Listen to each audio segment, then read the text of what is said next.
বলি আমি সিএসসি নিয়ে পড়াশোনা করছি, আমি স্টুডেন্ট অফ সিএসসি। ওই যে কি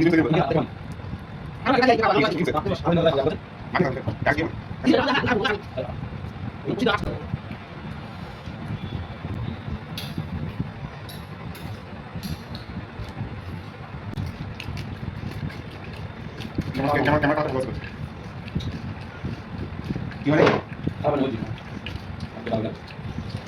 কোন পাশে দৌড়িয়ে উঠে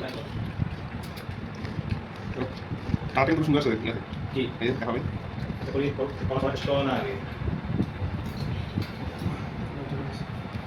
যা যা বুঝেছ শুধু নে তোর গুলা 3000 টাকা দিয়ে ওয়াইফাই দিয়েছি, তারপরে বললো ওয়াইফাই ওই যে রাউটার বসে দিয়েছি, তুমি বুঝলি তো না চললে আমি আর টাকা দিই।